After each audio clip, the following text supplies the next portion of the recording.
வணக்கம். இன்னைக்கு சோனம் வாங்கச்சிங் தெரியாத ஆளே இல்ல. எனக்கும் முன்னாடி அவர் யாருன்னு தெரியாது. இப்ப அவர் அந்த போராட்டம் ஸ்டார்ட் பண்ணதுல தான் எனக்கு தெரியும். திடீர்னு சோசியல் மீடியால பாக்குறேன் அவர் இறந்துட்டாருன்னு சொல்லி ஏஐல எடிட் பண்ணி போட்டு விட்டுருக்காங்க. தயவு செய்து நம்பாதீங்க. அவருக்கு எந்த ஒரு ப்ராப்ளம் இல்லை. உடல்நிலை வந்து குறைவால ஹாஸ்பிட்டல்ல அட்மிட் பண்ணிருக்கு. என்னன்னா நம்ம கல்விக்காக நீடு ஒழிக்கணும்னு கரெக்டான முறையில மாணவர்கள் எல்லாத்துக்கும் கிடைக்கணும்னு ஜூன் மாசம் 28ஆம் தேதி அவர் ஸ்டார்ட் பண்ணியிருக்காரு. போராட்டத்துல உண்ணாவிரதம் போராட்டம். நம்ம ஜூலை 18ஆம் தேதி உடல்நல குறைவால ஹாஸ்பிட்டல்ல அட்மிட் பண்ணிருக்காங்க டெல்லியில. அவர் வந்து எதுவும் ஆகல அவருக்கு. இல்லைனாலும் 18 நாள் 19 நாள் உண்ணாவிரதம் எடுத்திருந்தாரு. நம்மளால ஒரு நாள் சாப்பிடலனாலும் அவங்க நிலைமை எப்படியும் உங்களுக்கு தெரியும்.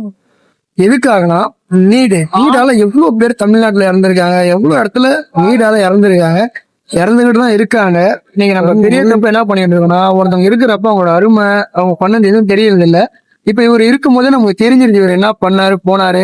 இல்லைன்னா சிம்பிளா சொல்லணும்னா நம்ம நண்பன் படத்துல நம்ம தளபதி நடிச்ச படத்துல அவர் கிளைமேக்ஸ்ல எப்படி இருக்காரோ அது மாதிரி ரியல் லைஃபா வாழ்ந்துட்டு இருந்தாரு, வாழ்ந்துகிட்டும் இருக்காரு. பல மாணவர்களுக்கு நிறைய பண்ணிட்டு இருக்காரு. இவர் கதையை வந்து நிறைய படமா எடுத்துக்காங்க, பாத்துக்குங்க. அப்படி இருக்கும் போது நம்ம அவரை வந்து கொண்டாடணும், அப்படி அவருக்கு சப்போர்ட் பண்ணணும். அவருக்கு என்னவோ நம்ம சோசியல் மீடியாவில் ஏதாவது பண்ணணும். இல்லாத போது ரீசன்ட் ஸ்டேட்டஸ் ஆகிறது ஆழ்ந்த இறுக்கங்களை தெரிவித்துக் கொள்கிறோம். தேவையில்லை.